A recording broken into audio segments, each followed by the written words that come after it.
and, smaller. and then I'm going to mute everybody.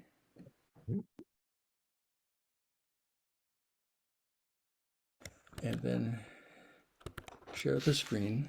Whoops. Welcome to the third Wednesday Vesper service sponsored by UMIAC, the UU Multiracial Unity Action Council. The service tonight is by the Reverend Craig Moro. His sermon is called More Than a Mouthful. And let me read you a little bit about Craig. He's a graduate of the University of Chicago and Starr King School for the Ministry. He's lived and studied in India, Singapore, Thailand, the Netherlands, and Japan. He served churches in California, Illinois, and the Pacific Northwest, and is a founding member of the Tri-Cities Interfaith Alliance in Washington. He now lives in Portland, where he served the Y East UU congregation half-time. He's now retired. His sermons are often informed by readings in the original languages of religious texts, including Arabic, Hebrew, and Tamil, and are known for blending scholarship with plain speech and a sense of humor.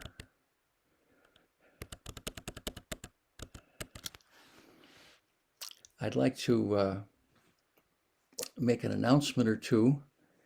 Our next service, the third Wednesday in May, is May 17th, and our preacher will be the Reverend Terry Cummings, a new minister, but a minister of, well, at least late middle age, and who I have come to know just a little, and whom I have been very impressed by the wisdom of. Her sermon title is Permanently Imperfect.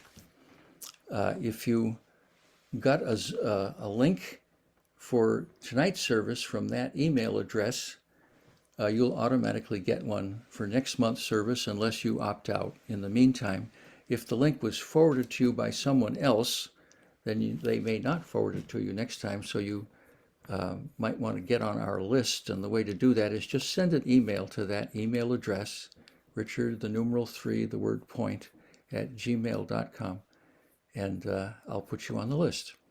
All of our services are on YouTube, and the easiest way to find them is to go to the UMIAC website, umiac.org, and scroll down to a link that's labeled Third Wednesday Services. And I have one more announcement.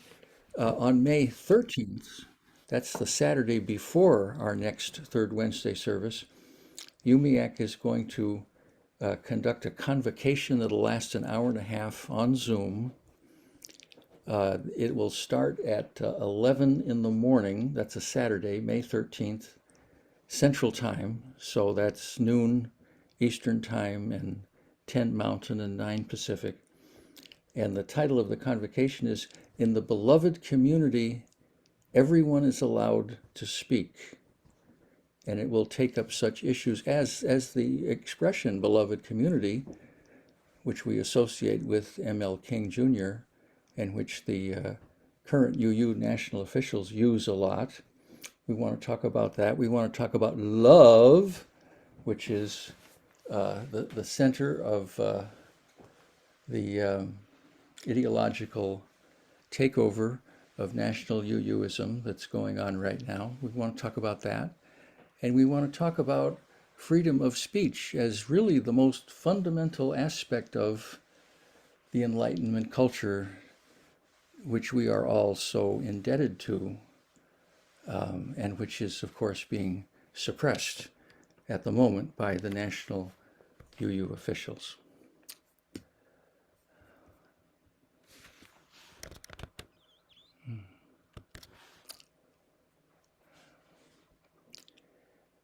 I want to light the chalice.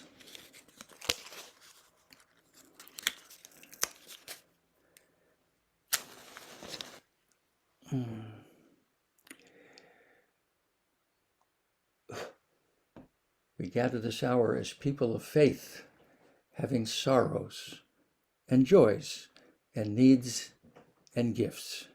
We light this beacon of hope as a sign of our quest for truth and meaning, and in celebration of the life we share together.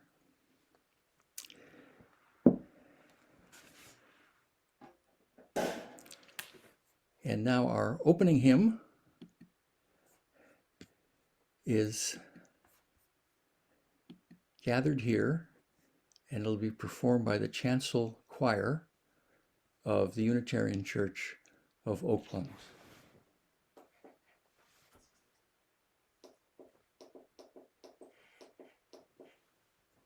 Gathered here in the mystery of the hour, gathered here in one strong body, gathered here in the struggle and the power, Spirit draw near. Gathered here in the mystery of the hour, gathered here in one strong body, gathered here in one strong body, gathered here in one strong body, gathered here in one strong body, gathered here in one strong body, gathered here in one strong body, gathered here in one strong body, gathered here in one strong body, gathered here in one strong body, gathered here in one strong body, gathered here in one strong body, gathered here in one strong body, gathered here in the struggle and the power, Spirit draw near.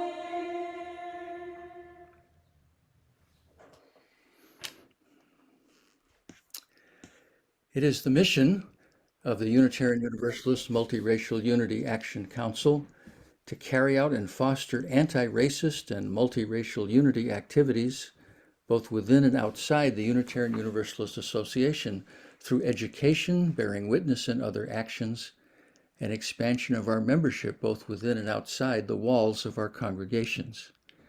We also seek to defend our UU principles against those who seek to undermine them, and we are unhappy to say that it seems to us that those who seek to undermine them unfortunately include a lot of the national UU officials at the moment.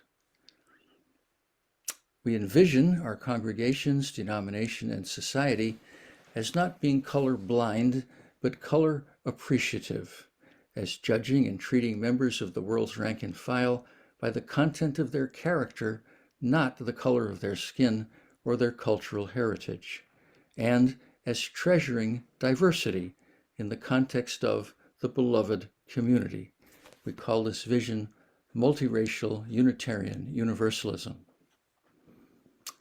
This is the prize on which we try to keep our eyes. This is the mountaintop. This is the goal, the unity of the light and dark-skinned people of the world. And now I give you the Reverend Craig Moro.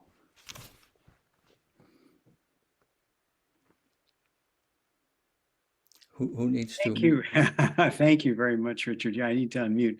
Thanks so much. That hymn, that's one of the very few original UU hymns composed by Phil Porter, who also made my robe.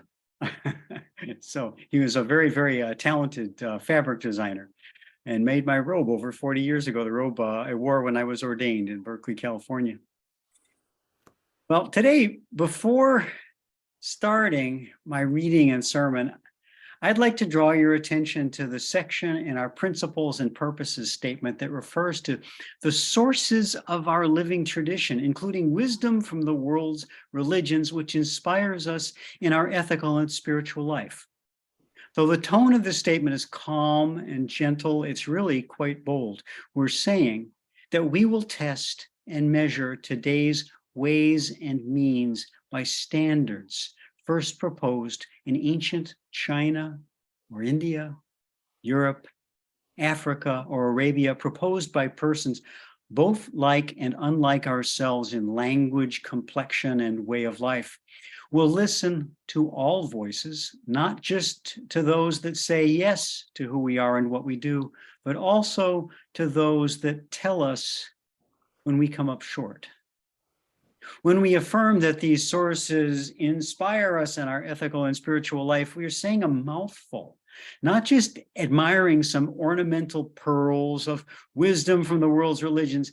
It means that we enter a community so all-inclusive that it can be called simply the world. It's a reminder that ours is a challenging religious path, not the religion light that some suppose it to be. Instead, we're entering into an ongoing project of translation, interpretation, and assimilation, of which I am proud to be a part, and am proud to have been a part of for 50 years now. Thanks. What's our next section? Were you going to do a reading?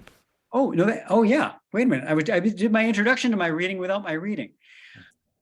It was time to retire, I guess. So, right, so with all that said, over 2,000 years ago, the Greek geographer Ptolemy wrote of a port city in South India, tales of which had captured his imagination. He called it Cabarrus after its formal name, Kavaripattanam. It was once the capital of the Tamil-speaking Chola kingdom. By the way, that's the language that Kamala Harris's mother speaks. The Tamil-speaking Chola kingdom that extended its influence from South India to Malaysia, Indonesia, and even to the island of Borneo. Locals called it Pumpuhar or simply Puhar, but there was nothing simple about the city. And if you, during the course of this talk, if you get a little confused by names, I've put a key to the South Indian names and words that I use in this talk. So you can always refer to that. Just check the chat. Okay, Puhar was what anthropologists call a crossroads city, where everyone and everything could be found besides the local Tamil people with their dark hair and deep skin tones. There were Greek and other foreign traders. Some had settled in their own neighborhoods, but others had so mingled with the local population that one poet said Puhar was where, quote, demented bees mistake the blue eyes of our girls for flowers. Puhar was a city that knew commerce and festivals, work and leisure of every sort. Here's a description from about 1,500 years ago by the same poet who now writes of the city as a woman whom he caresses with his words. The billowing sea her robes, the hills her breasts, the broad rivers her garlands, the clouds her shock of hair. Near the harbor the passer-by was stopped dead by the homes of Greeks whose profits never shrunk. On the edge of the burnished waters lived and mingled as one traders from distant lands, come for goods carried by ships, with paints, scented powders, cool sandalwood paste, flowers, incense, and fragrant perfumes. Hawkers went around the city streets. One saw the fine work of making cloths from silk, fur, and cotton. In the weaver's quarter, silk, coral, sandalwood, agar, flawless pearls, gems, gold, and an endless profusion of rare ornaments were piled high in the commodious streets. Peddlers of pastry and savory snacks, women hawking wine, fishermen offering fish for sale, vendors of white salt, sellers of betel leaves, perfumers, oilmongers, overcrowded shops packed with food, braziers, coppersmiths, painters, sculptors, goldsmiths, jewelers, tailors, woodworkers, the homes of great musicians and other workers who excelled in small crafts.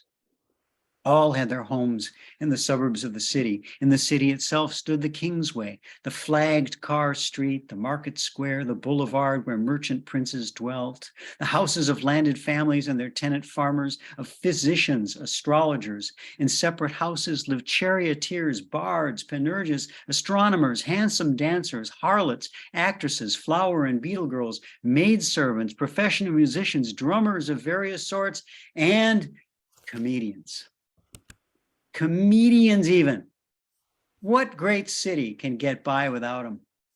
Puhar must have been the LA or New York of its day in that corner of the world. Sadly, it's long since been swallowed by the sea in what was probably a tsunami like the one that struck the same area a few years back. But the story I'll share with you today tells of events that are said to have happened in the prime of the city's life and the prime of life of its main characters. It's not a comedy, far from it, but like the city of Puhar, it's filled with riches for us to enjoy. And that ends my reading. We have now a hymn. I'm asking you to please stay muted. The Zoom technology just doesn't allow sound to come from even two windows simultaneously. And let's see here. Let me get my hymnal so I can follow the notes here as I endeavor to sing this. Please sing along.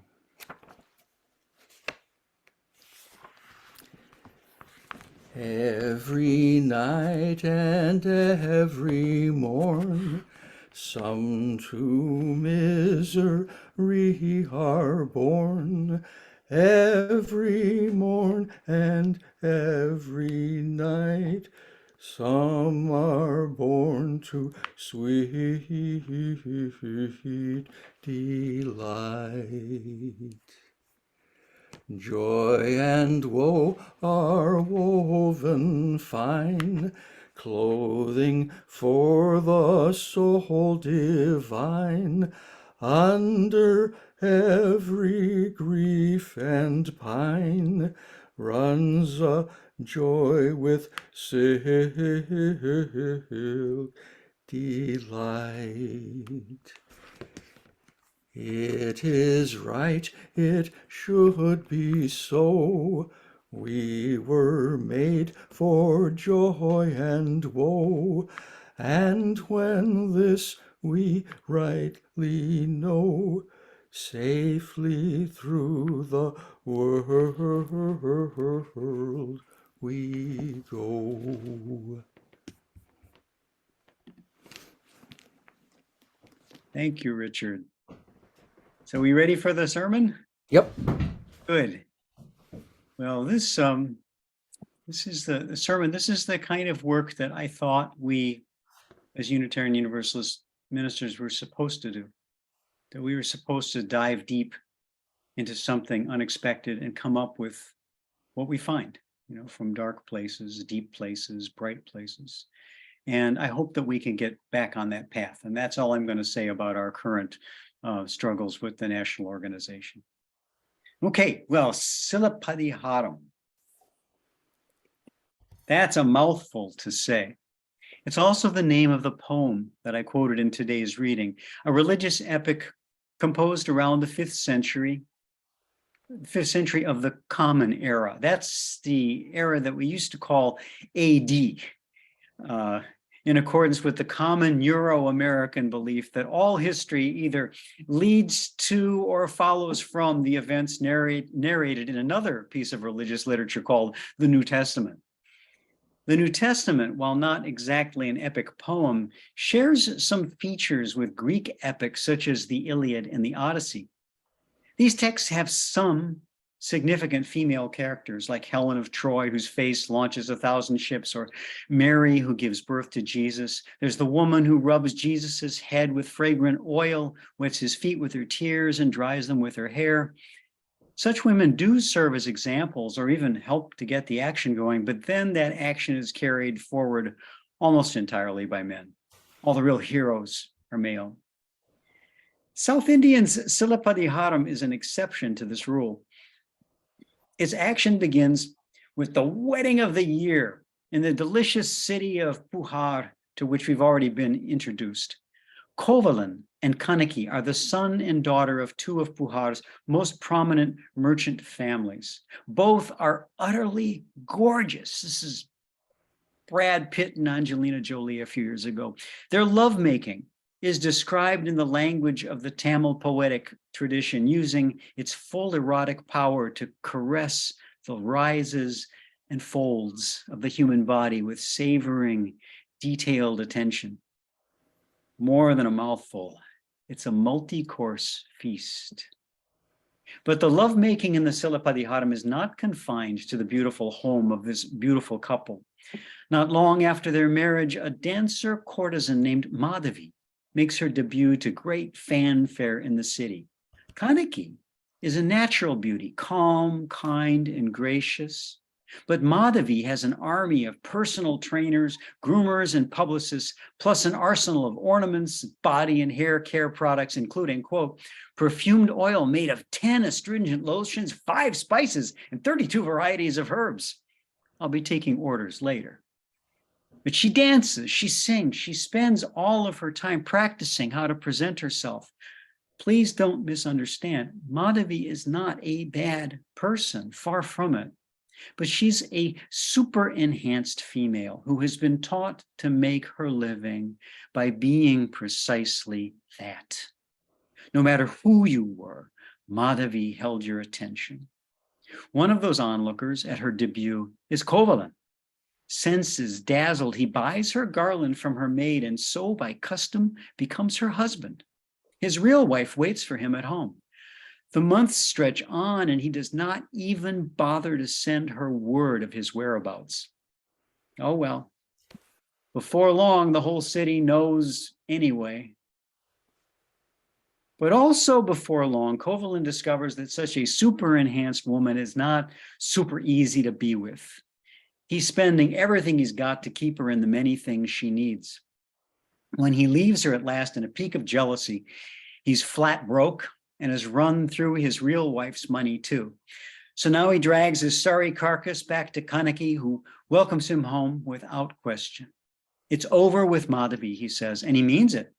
When the dancer sends a long letter by way of one of her maids, he sends it back unread. Here's a guy who can drop a woman fast. He has no idea that he has left her pregnant until much later he hears by chance of the birth of their daughter, news he'd missed in the unread letter. What's the couple to do now? They're broke, the subject of gossip. They've got to sell the house. All that's left are 2 pieces of Kanaki's jewelry, a pair of marvelous ankle bracelets, pure gold, and filled with gemstones that rattle when she walks. The importance of these objects to the action that follows is enshrined in the name of the poem itself. Silapadiharam means the epic of the ankle bracelet. Kovalin has hardly gotten through the door when Kanaki holds them out with a consoling smile. She says, "My anklets, here, take them." Kovalin replies, "Listen, with one of these anklets as capital, a fateful choice, as we'll see later, with just one, I will recover all the jewels and wealth I've lost. Let's go now from here to the towering city of Madurai." And so they set out on a 300-mile walk to the inland capital of the neighboring Pandya kingdom. On the way, they meet a wandering woman ascetic, holy woman, named Kavunti. She's a devotee of the Jain religion with its doctrine of nonviolence that so profoundly influenced the Buddha, Gandhi, and Martin Luther King. She joins them as their guide, protector, and advisor.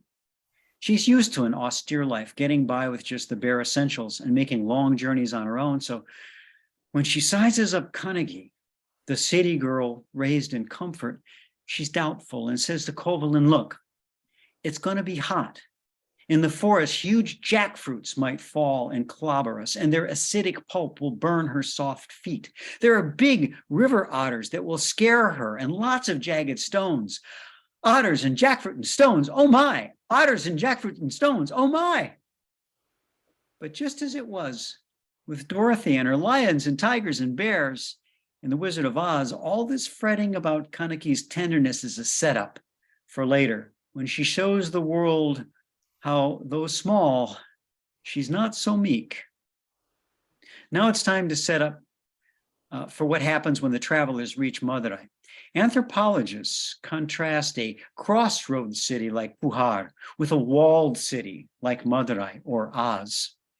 Crossroads cities are built on a social order. Who's who? What do? Lots of strangers rubbing shoulders. Walled cities, king's capitals, are different. They're supposed to be built on a solid moral order. Justice should radiate out from the king in concentric circles to the city walls and beyond. If the king messes up, or the wizard in the case of Oz, this order might collapse as well. But the poet ominously cautions us that the order in this particular city is upheld by more than just the king's morality. Its defenses include, quote, catapults for hurling stones, cauldrons for pouring boiling oil on enemies, hooks, chains, iron rods, needles for torturing the fingers, and instruments for plucking out eyes. So this walled, closed system is sometimes maintained by breaking human bodies, be they insiders or outsiders. We're not in Pujar anymore, where the greatest danger lay in the city's many social distractions. Madurai's danger is mortal, immediate, in your face from the moment you first show it in the city. The present king is said to be a decent ruler, but right now he's under pressure. He and the queen have been quarreling. On top of that, a thief has somehow managed to sneak into the palace and steal one of the queen's own favorite ankle bracelets. What no one knows yet is that the thief is actually the royal goldsmith. Remember that goldsmiths, while they might have been fine craftsmen, were also much more than that in times gone by. Goldsmiths maintained secure storehouses and vaults where people could deposit their valuables when they needed to. The goldsmiths would write out notes of deposit, which eventually evolved into financial instruments like banknotes and checks and certain profitable schemes. Whatever his scheme in stealing the queen's anklet was, right now our goldsmith is in need of cover, and the distraction provided by the royal marital troubles won't last for long. He's fretting in the royal marketplace, in the central marketplace, wearing his distinctive goldsmith's costume, just when Kovalin enters. He's left his always agreeable wife in the holy woman's care in a village near the city walls.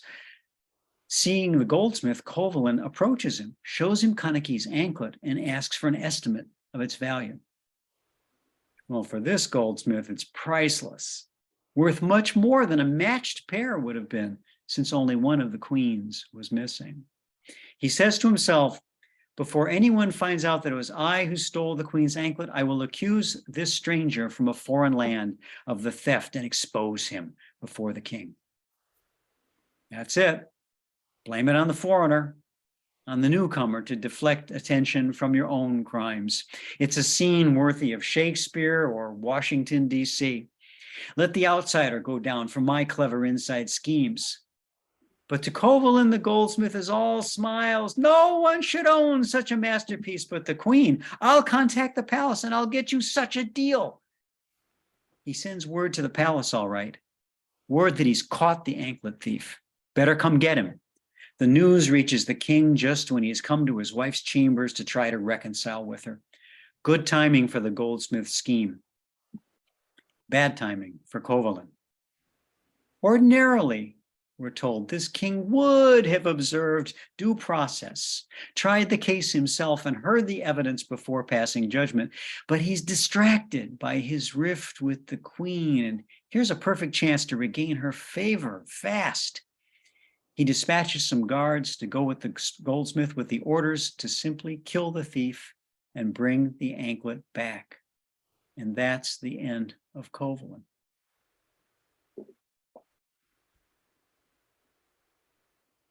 But it's the beginning of the time for a woman who keeps getting put aside and left behind to finally take center stage. Kaneki hears a clamor coming from inside the city walls, goes a little closer, and asks what the noise is all about. A woman tells her, the thief who stole the queen's anklet from the palace has just been found and executed in the marketplace. Like Dorothy in Oz, she passes through a rainbow of emotions.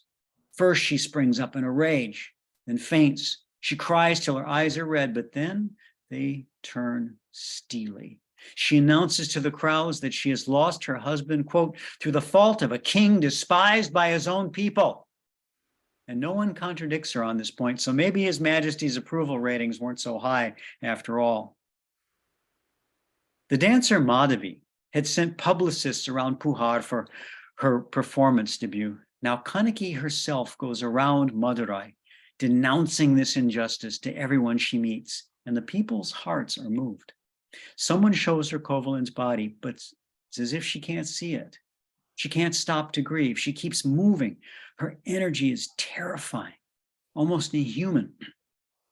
She won't stop for food or sleep. She screams at the crowds. Is there no woman here? Is there no woman here, no real woman, or only the sort who would allow such an injustice?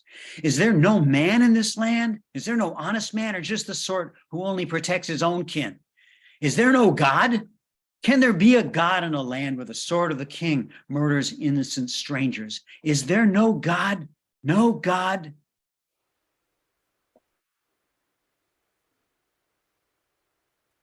Now comes Kaneki's debut, not on the stage, not on the dance stage, but the stage at the center of power, as she forces her way into the king's court, where her street performance continues. She tells the king how her husband came to sell her anklet in the city, but was murdered for that.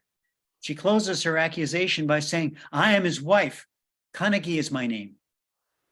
Kaneki is my name. In speaking, she becomes completely who she is, maybe for the first time in her life. No doubts, no flinching, no fear of jackfruits and otters and stones, nor of the power of any king. Kaneki is my name. The king starts squirming and tries to say it was a necessity, not a choice. It's not unjust to kill a thief. You should know it's the king's duty. But Kaneki now throws his words back at him along with her other anklet. And you should know that my anklet screams with gems. The king replies that now he can prove the case, because the queen's stolen anklet recovered from Kovalin should be filled with pearls. Sure that he's about to be exonerated completely, he breaks it open, and a gemstone, not a pearl, quote, leaps into his face. Am I a king? He cries. I listen to the words of a goldsmith. Let my life crumble in the dust. He dies on the spot. The queen touches his feet and also dies just seconds later. At least this first couple were capable of shame, unlike some who live in palaces today. And you might think it should end here, but it doesn't. Kaneki stalks out of the palace back into the public square. She cries out in a rage, men and women of Madurai, O gods in heaven, listen, I curse this city. Its king killed the man I love. To complete her curse, she commits a truly shocking act. She twists and tears her left breast from her body, then walks 3 times around Madurai, holding it in her hands before the horrified eyes of the people. What a way to demonstrate that her days of being meek, nurturing, and soft are over. She continues to go around the city and then around again. Then, coming full circle for the last time, she throws her breast in the street before the palace. The god of fire now appears before her and says that he has been commanded to destroy the city. But who should die and who should live? She says to spare the priests and ministers, good men, cows, chaste women, the old and children. Go after the wicked, she says, and there must be a lot of those because in moments the whole city is in flames while the palace disappears in smoke. Kaneki is my name. So much more than a mouthful. It's a name you may never have heard before, and now you won't forget it. Her story is not yet over. Kaneki keeps moving, wandering alone for another 14 days out of the city and into the forests again. At last, she becomes aware that someone's walking behind her. Who are you following me? She spits. Can you fathom the depth of my sorrow?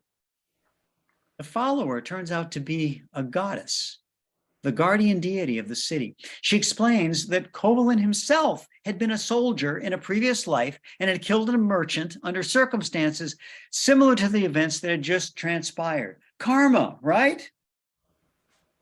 Far from feeling comforted, Kaneki first falls dead, like the king and queen. Then she rises to heaven in a chariot with Kovalin by her side, to be worshipped now as a goddess herself. Her cult persists in South India and Sri Lanka to this day. Carnegie's one-woman assault on cruelty and injustice make her a figure as compelling as Jesus, and for many of the same reasons. Why tell this beautiful, horrible story in a worship service?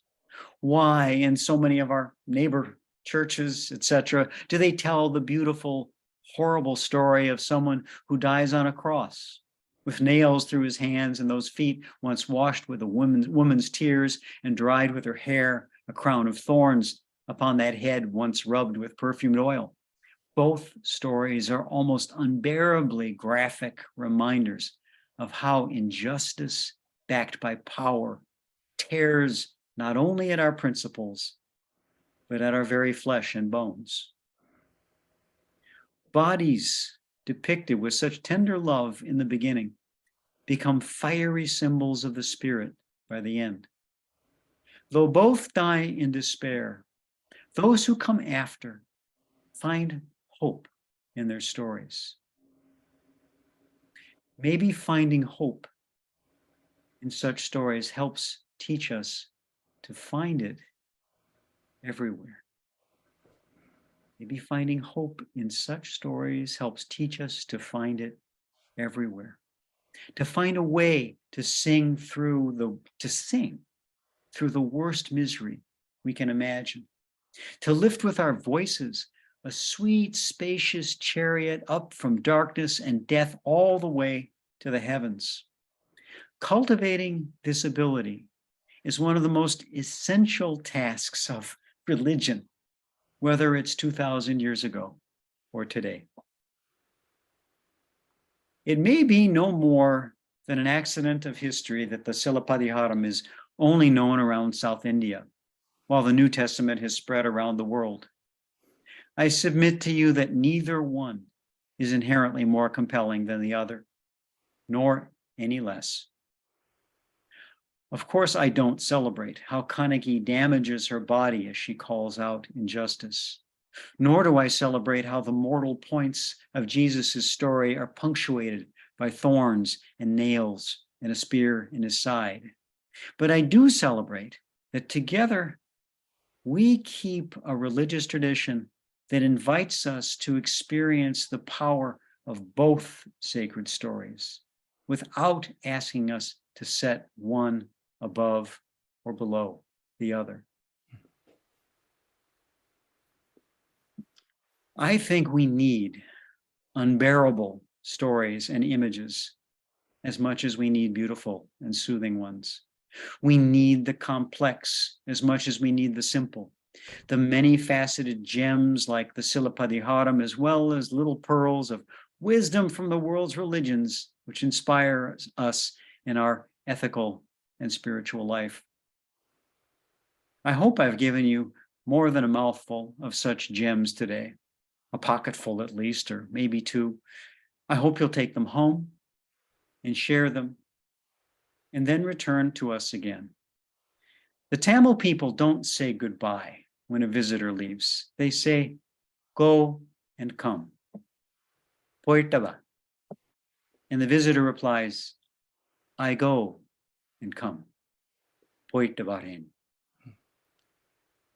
May we all go and come and grow in understanding. So may it be.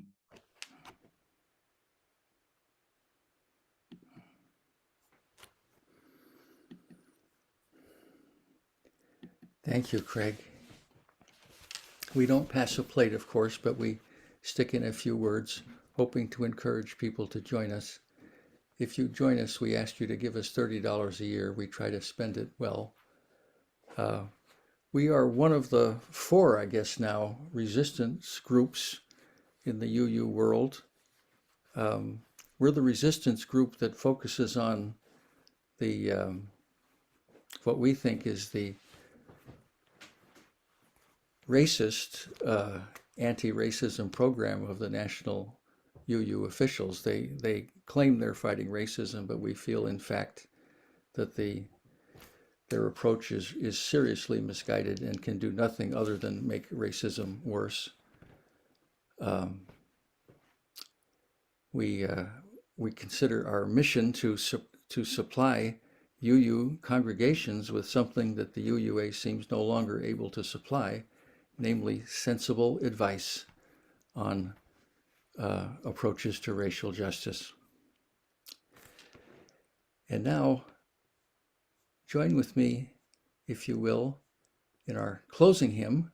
And again, the performers are the chancel choir of the First Unitarian Church in Oakland.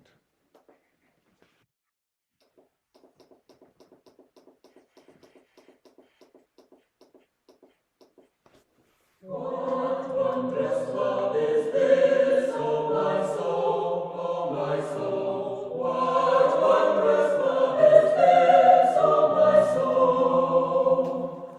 What wondrous love is this that brings my heart such bliss and takes away the pain of my soul, and takes away the pain of my soul. When I was sinking down, sinking down, sinking down, when I was sinking down, sinking down, when I was sinking down beneath my sorrow's crown, friends to me gathered round, oh my soul, friends to me gathered round, oh my soul. To love and to all friends I will sing, I will sing. To love and to all friends I will sing. To love and to all friends who pain and sorrow met, give thanks unto the end. I will sing, with thanks unto the end I will sing.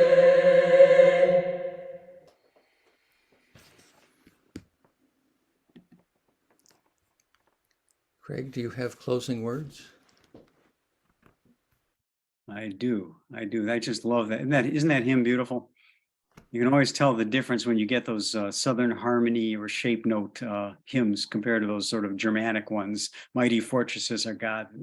This sort of stuff is so beautiful. It's so beautiful. Heineke's ankle bracelet screamed with a variety of gems when it was broken open by a king who expected to see the quiet monotony of identical white pearls. The poet is telling us something here. One anklet is the product of a multiracial, multicultural city where citizens of the world live and mate and rattle together in the clamorous golden circle of delights and sorrows that's life itself. The other is the product of a city that, by comparison, seems like a walled, isolated monoculture, dominated by the single idea of power. Of course, we can't be certain exactly what the poet intended by his choice of gems versus pearls, but here are some of the last lines of the Epic of the Ankle Bracelet spoken by the poet directly to us, to the audience, like at the end of a Shakespeare play. Good people, disregard both pleasure and pain and follow the right path. Fear to tell lies. Avoid spreading rumors. Do not hurt any living thing. Be charitable and do penance. Do not forget the good others have done. Despise bad company. Do not give false evidence. Do not distort the truth. Keep the company of the virtuous. Stay away from the wicked. Care for the dying. Reject the bad. Keep off drinking, theft, falsehood, and bad company. Youth, wealth, and the body are unstable. Few are the days of your life. Follow these precepts, O people who live on this good earth. I don't think there's much that I can add to this except to say, go now in peace, come again in peace, Puerta Vanga. And so Blessed be. I'm going to stop the recording now because we don't have coffee hour, but we